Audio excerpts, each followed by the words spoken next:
The Modi government will complete 9 years in power on 30th of May, which is tomorrow.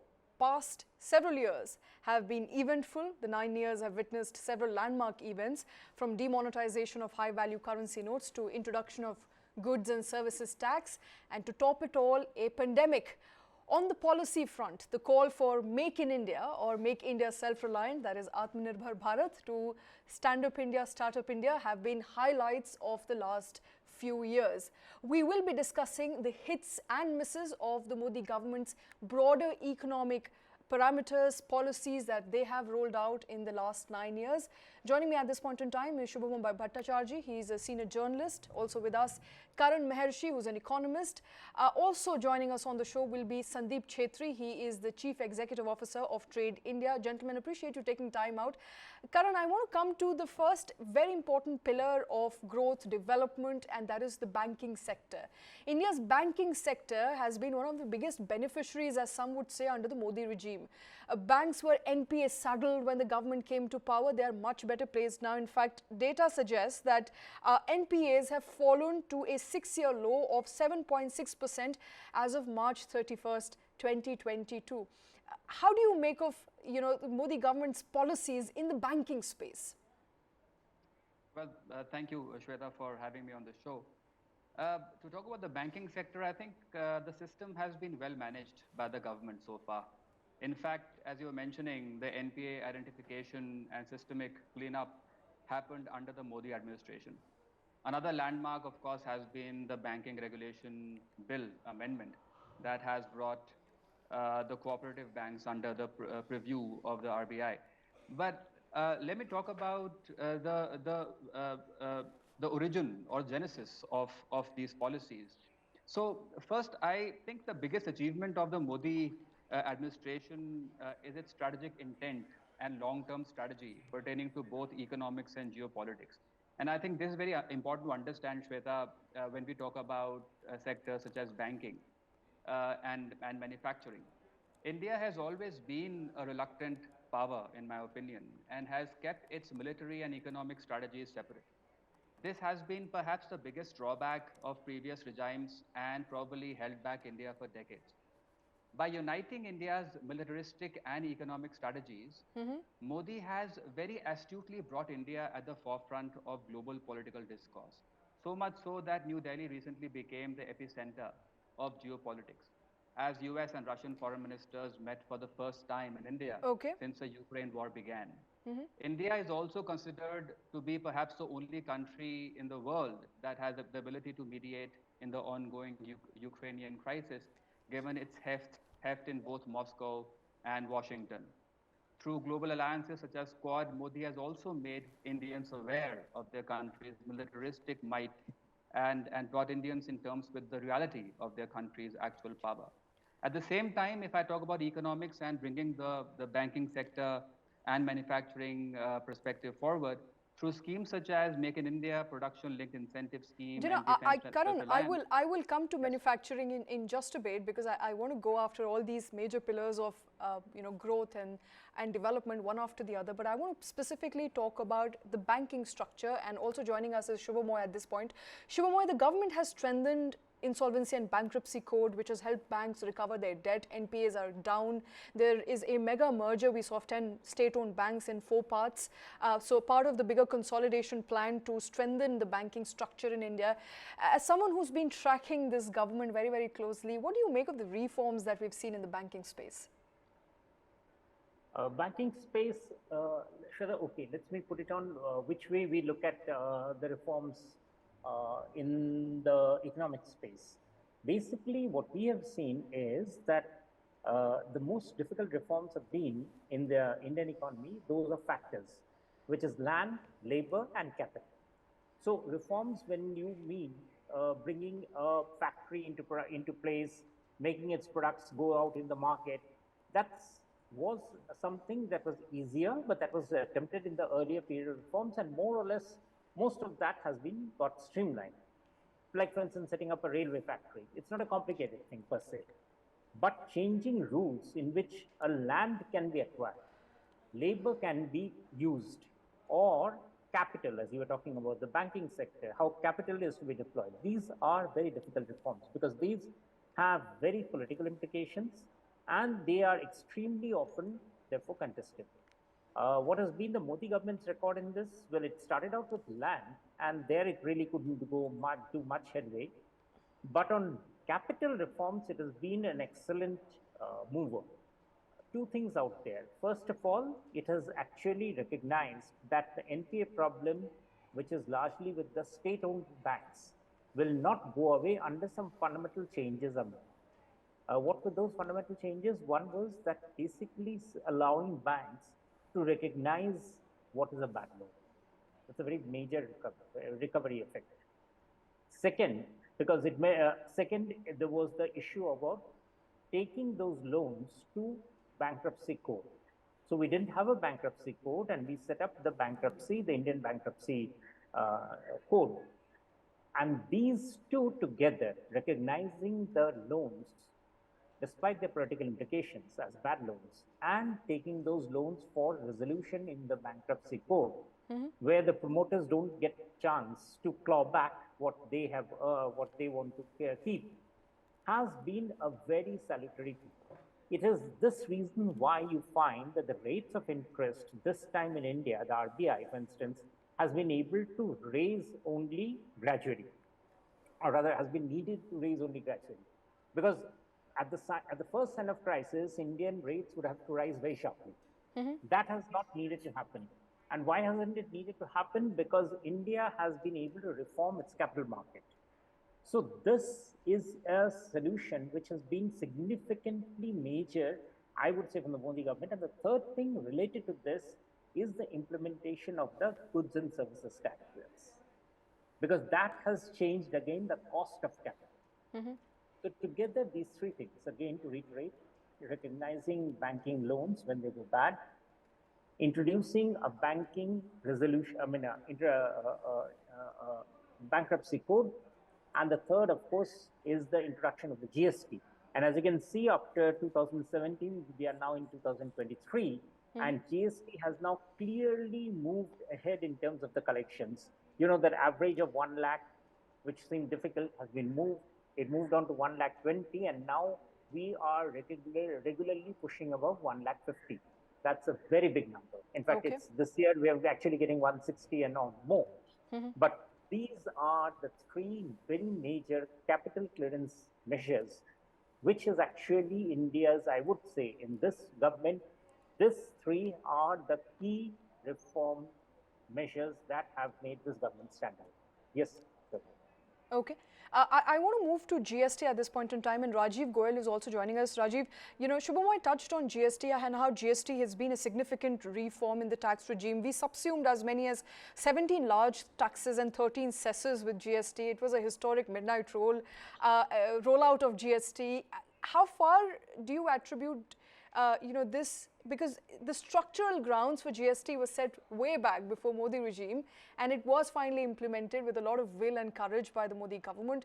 But how has the success been of GST so far? You know, it's still saddled with a lot of fragmentations and fractions within the GST council, a lot of things where there's no consensus. But overall, if you were to rate GST, its implementation and where we are at this point, how much would you rate it? So basically what I will say is that we all know that GST is a complex regime, okay, and a lot of earlier governments were also trying to do it, but it required a resolve to implement it first.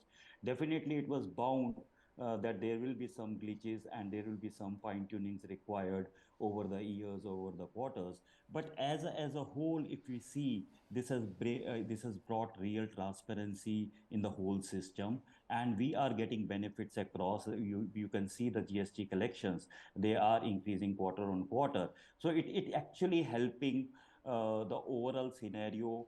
And also we also need to understand that there are certain things which are correlated. Okay, today if we talk about Indian entrepreneurship journey, okay, that we all know that what kind of opportunity India has. This Make in India, basically the spend which is being done on the manufacturing sector, ease of doing business. So basically, government are able to do these things because of that transparency, that collections, overall system moving up. So overall, if you combine things, okay, this is really, really helping us. And I believe the Indian government led by Shri Modi ji, I'm 100% sure we are in the right direction, and this will reap benefits Okay. quarter on quarter.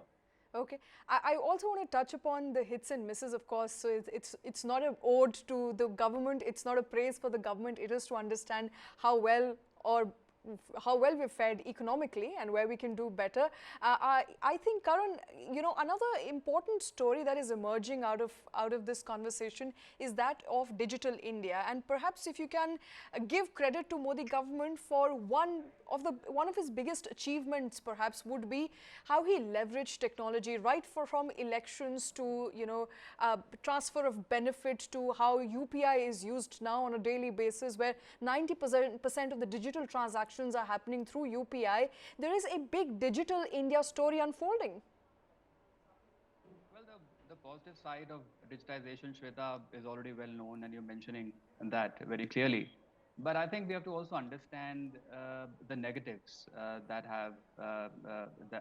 are very much apparent in the garb of digitization. So I think the ill thought out demonetization exercise of 2016, as well as the 2023 tendering of rupees 2,000 notes, can be considered the biggest follies of the current regime. And both these exercises were conducted under the garb of nudging the economy towards digitization.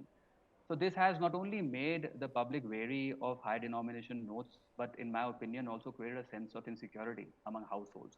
So I think this is the only problem that I see of digitization and the way it has been implemented. Okay. Subhomoy, UPI specifically, I think, is a great story of success. UPI is expected to reach $1 trillion in transaction by financial year 26. A lot of good news there coming in as far as adoption of UPI is concerned now, with India Stack coming in, which is again a very good API story on how government is trying to leverage economic potential through identity, data, payments, using India Stack, a set of open APIs. How do you see India's digital story unfolding, and where do you think are the misses at this point in time, areas where we can do better perhaps? The interesting thing that you mentioned UPI, obviously that's one of the very significant things with the government. And let me bring you a context. So of late, rather for the past couple of years, the India government, quite rightly, has been trying to push the API experiment to several countries of the South.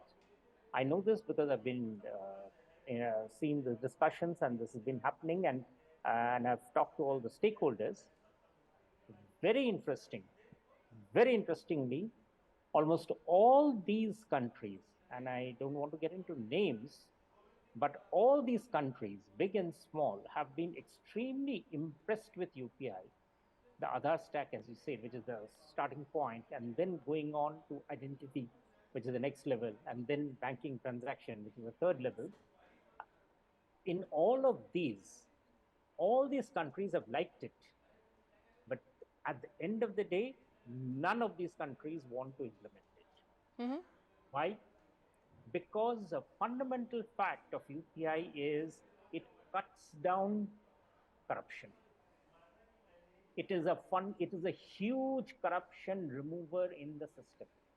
The DBT basis, on which the direct benefit transfer, on which millions of people are getting their money, the Aadhaar base makes the entire process of governance so transparent that it is actually sort of revolutionizing the way governance is run in lots of countries. Many of these countries, in fact, all of them, have depended on multilateral institutions like the World Bank and the IMF to help them develop into better levels of governance. Okay. But even those institutions had no idea, or rather had never thought of introducing this sort of a reform, which actually changes the entire governance system. It's like cleaning out the entire pipeline, sucking out all the corruption. Right. And this is such a huge change that it's been very difficult for many of these countries to accept that this actually can be installed. So they've looked at it, and the more they've looked at it, the more they've got scared. And I've been involved in these discussions. They've been scared that this actually can uproot the entire model of what we call corruption and other things from the global south. Right. So this is the measure of the jump that the India experiment in UPI has done.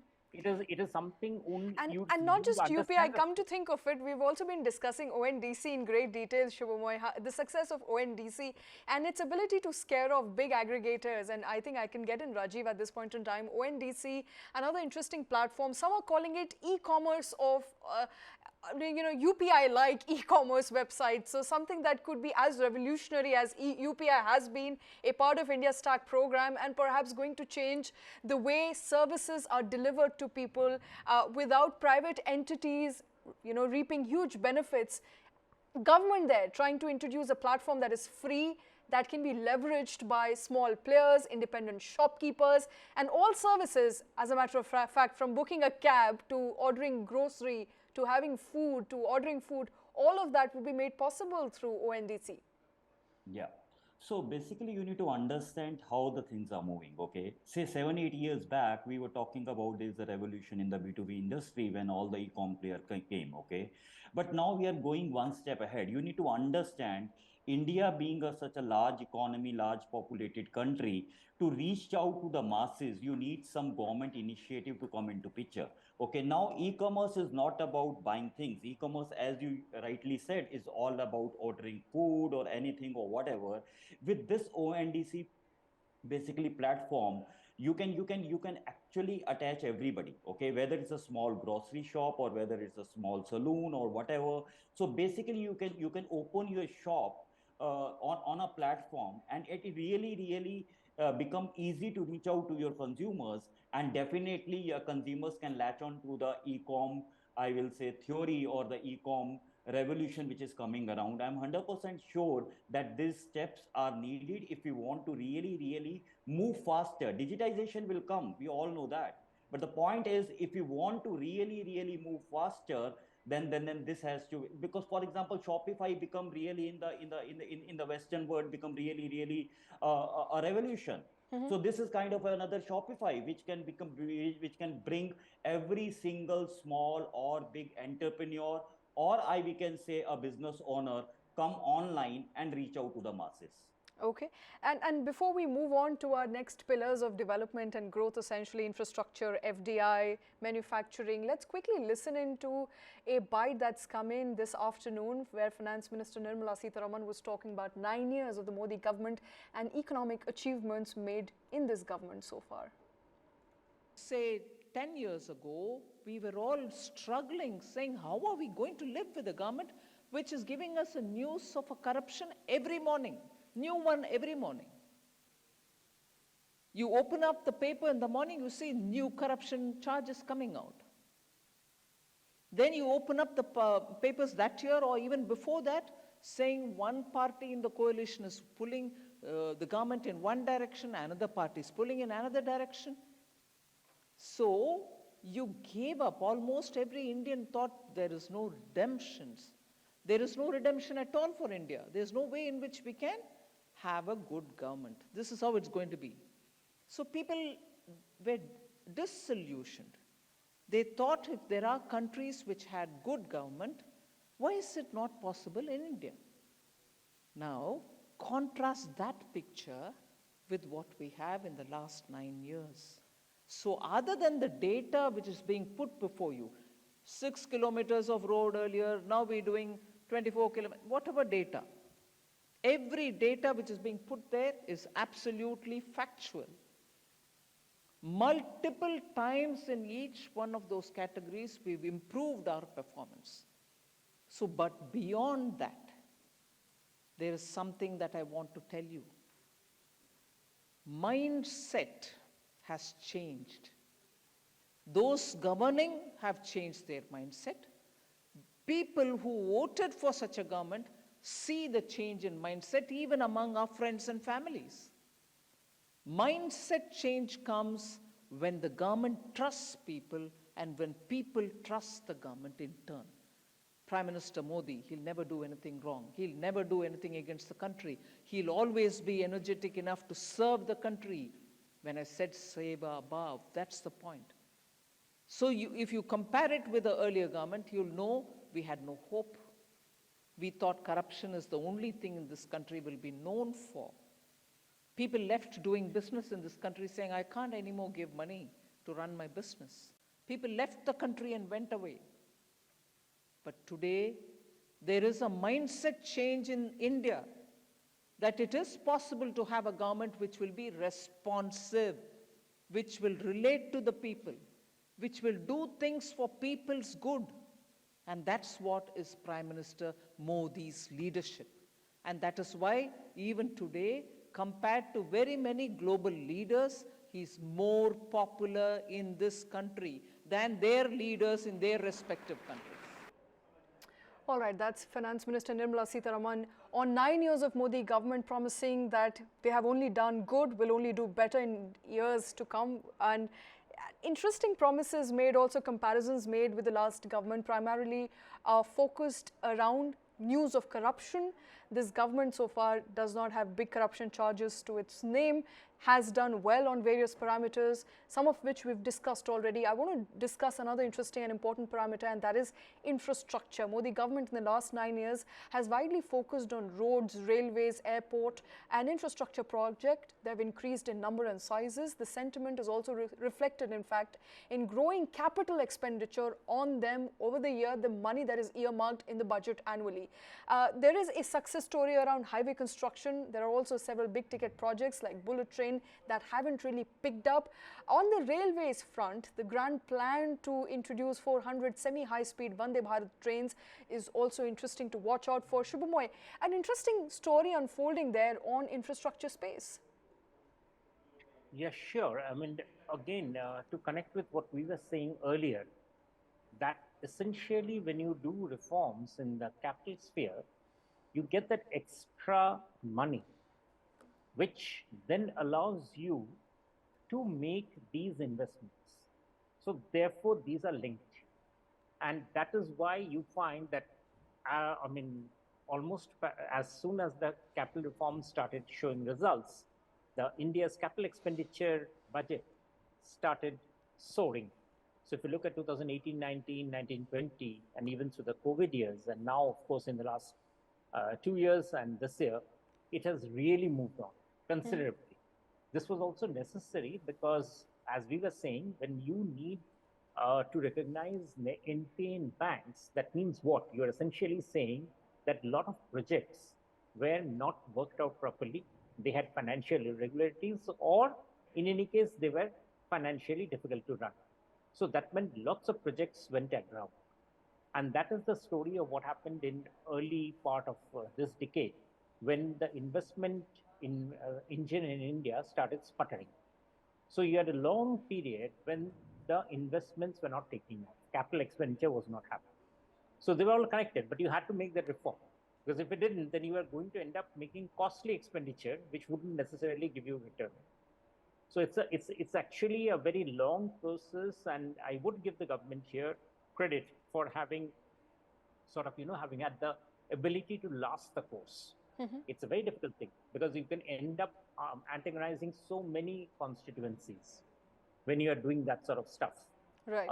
And essentially, the fact that today you and I, and we are all discussing the fact that our capital expenditure as a percentage of GDP is now crossing 3.5, which is a very huge number, is basically because of the fact that this reform in capital expenditure, in capital management, as I say, one of the three factors have actually been thought through.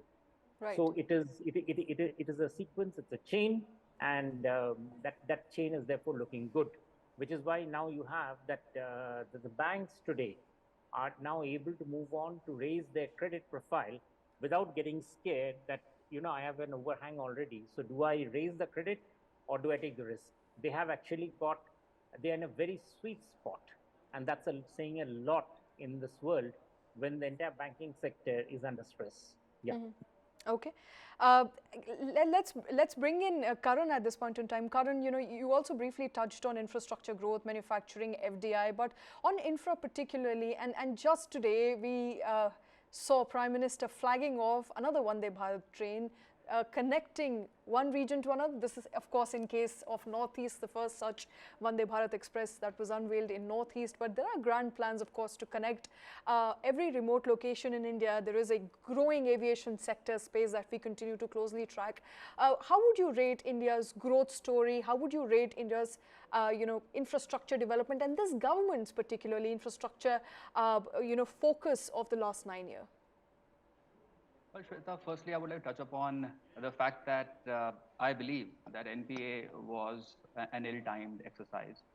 And a lot of bad debt was remnant of the GFC, given the fact that India at that time was in a capital expansion mode, capital creation, in other words.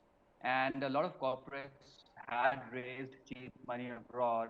Eventually, they could not raise that money. But they are already committed capacity expansion. And then when they were not able to repay their debt, the NPA situation or NPA exercise was conducted.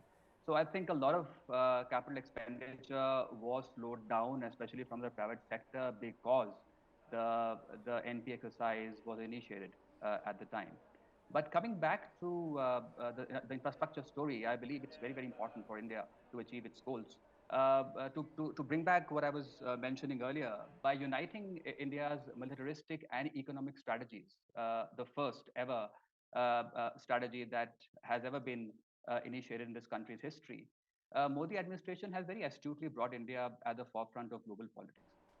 Okay. So through schemes such as Make in India, Production-Linked Incentive Scheme, and Defense Self-Reliance, Modi administration has very clearly laid the foundation of the next course of India's industrial evolution and has communicated very clearly India's intent to be a manufacturing powerhouse of the world. Public capex and focus on infrastructure is another highlight. And the fact that budgeted capital expenditure now exceeds 10 lakh crores annually is a feat in itself, in my opinion. This focus leads me to believe that India can very easily become the world's third largest economy by 2025, a $5 trillion economy by 2026, and a $10 trillion economy by the year 2031-32. But the current momentum and the focus on infrastructure must continue unabated. Also, despite Karan, I'll come back to you because I also want to talk about Make in India. I want to talk about FDI, but Subhomoy is running out of time, so I have to ask Subhomoy at this point in time. Subhomoy, what are the biggest misses of this government so far? Where do you think, which are the areas in which Modi government can do better? I can state a few to begin with. There is massive inequality. We continue to fare rather badly on hunger index, poverty, unemployment, and these make up for majority of the social issues that are currently grappling India. Well, Shweta, I wouldn't really say inequality is something that's sort of developed now.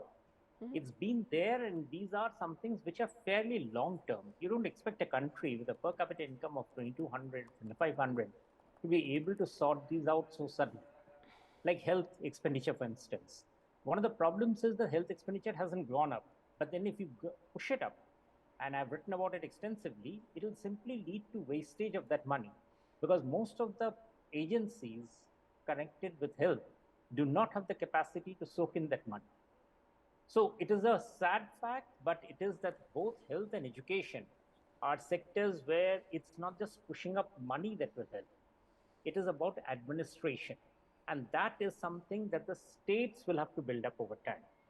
It is something that all the agencies need to get together, and that is a project that is going on slowly. You can say, yes, that it probably needs to hasten, but adding in more money is definitely not the solution. I mean, I'm absolutely sure that it only lead to huge wastage.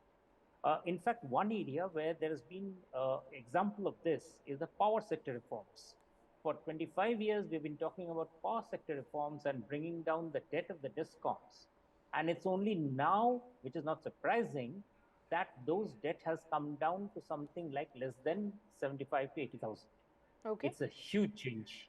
That's a huge change because for the first time allows the power sector discoms and distribution companies to be able to invest in stuff which allows electricity to reach people.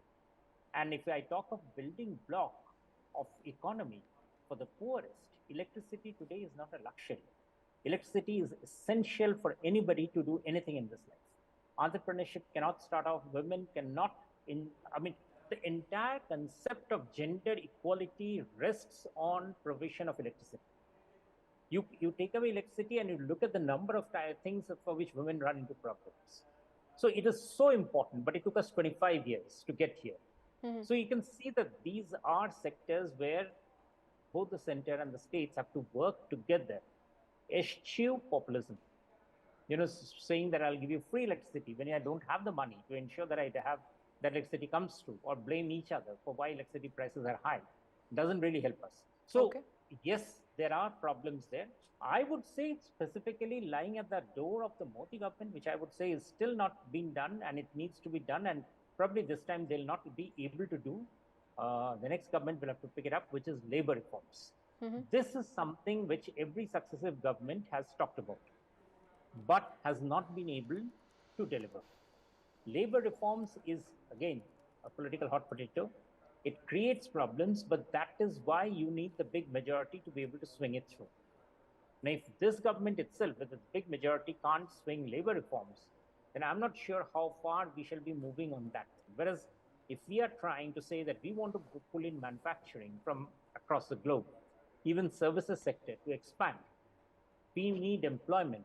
Well, that employment cannot come unless labor gets the flexibility. Unemployment problem and labor reforms are inextricably tied together. And that is something that is often missed. And this is something which a powerful central government should be able to look at. So I would say that is where action is really still far behind what is needed.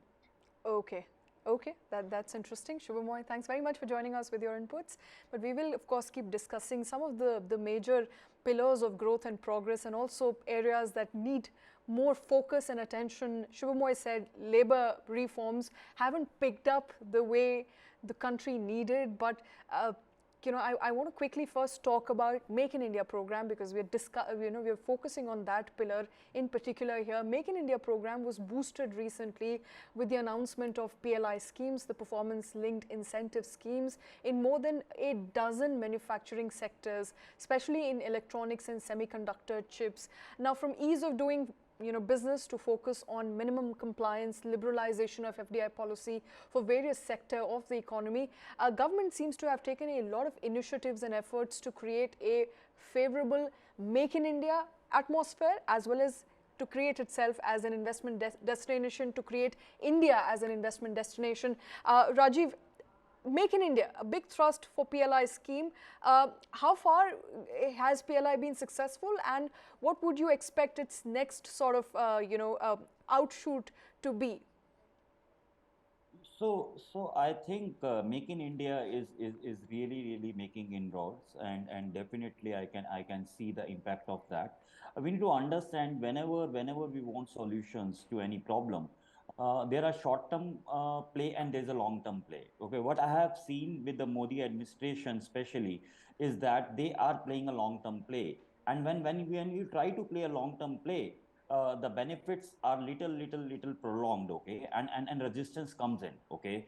But we need to understand, to create to solve the employment problem and other issues in a country like India, the initiatives like Make in India, which is Make in India destination for definitely for Indian entrepreneurs, which can really help them, and even solve the employment problem to some extent.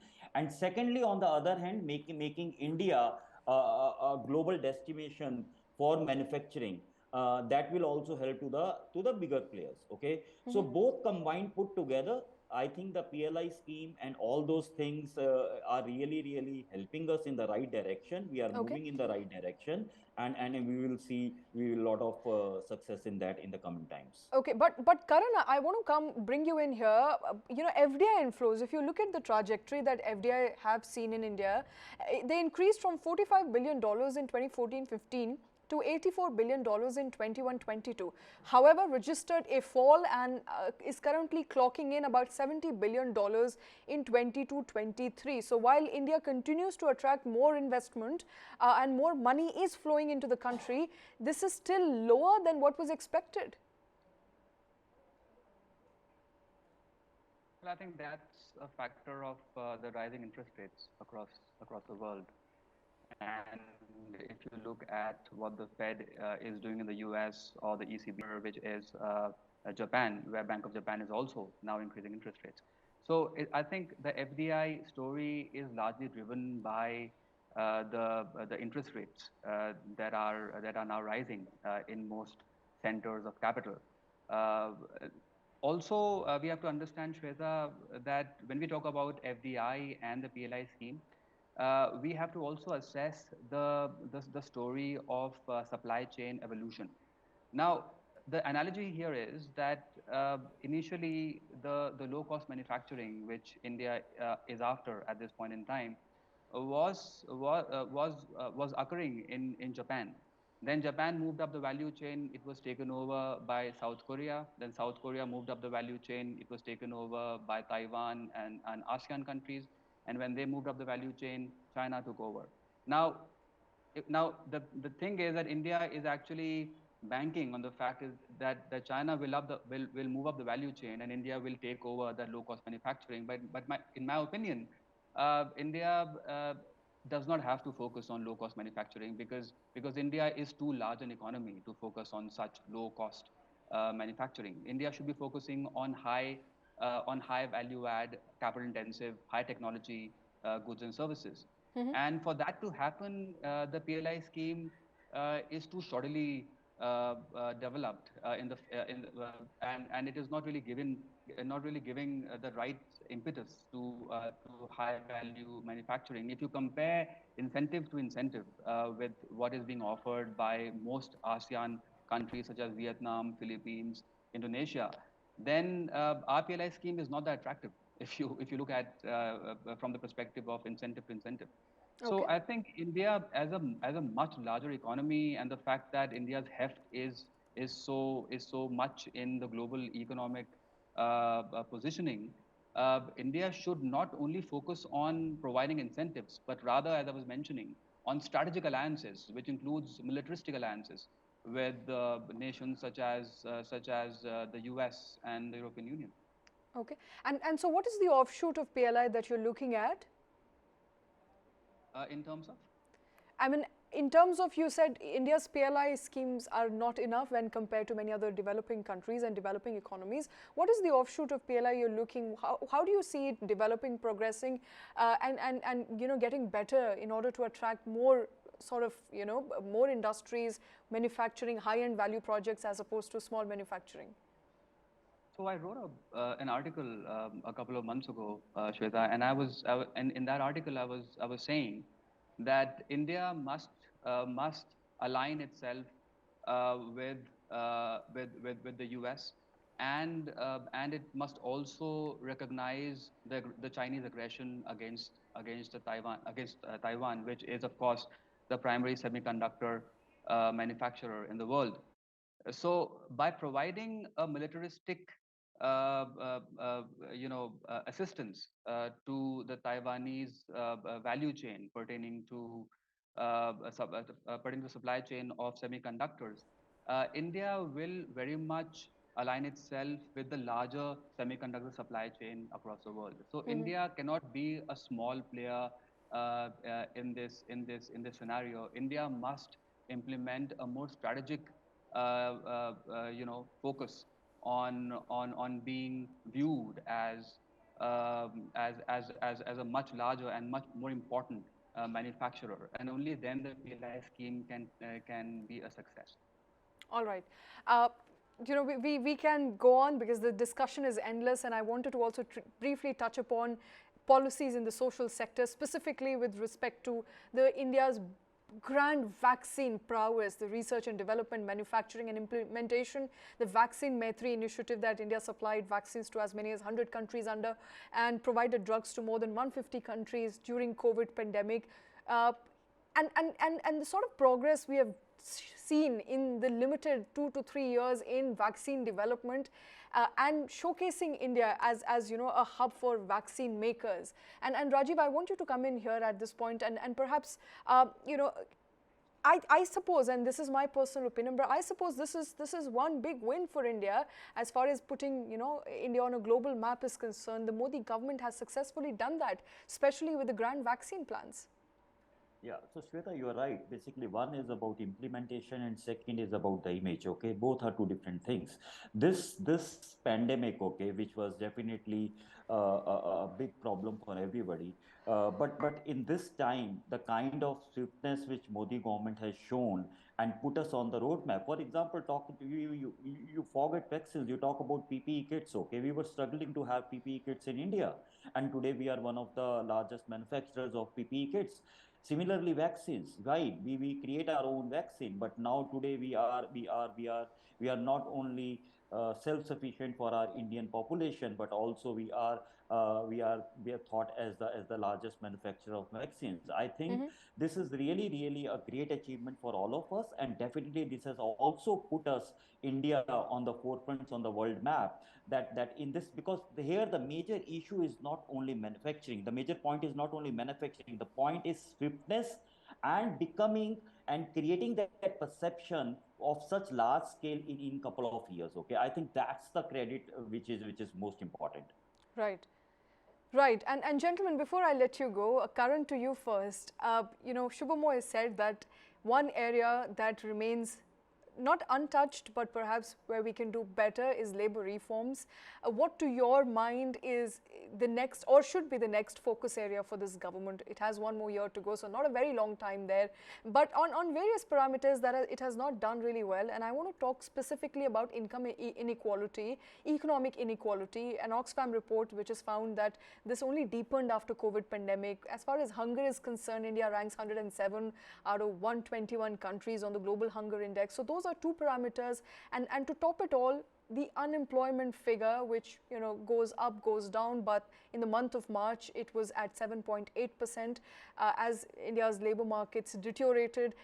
What, according to you, should be key focus areas for the government? What exactly are people hoping the government will do better in the remainder 1 year? Shweta, I'm not really taking the results of the global hunger report very seriously, given the fact that there are so many poor countries who can't even afford 2 meals a day, and they are figuring much ahead of India in the ranking. So it cannot be taken seriously, in my opinion.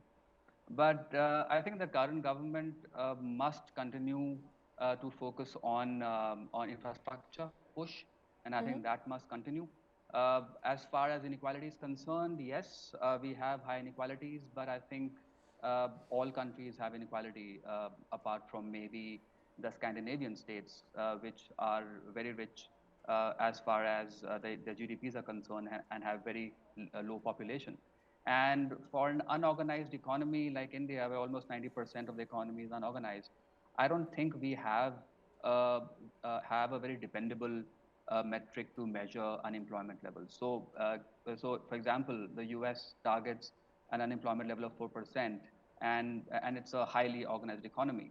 And on the other hand, if we have a metric which says that the unemployment level is around 7 to 8%, given the fact that we are 90% unorganized, I think we are not doing that bad.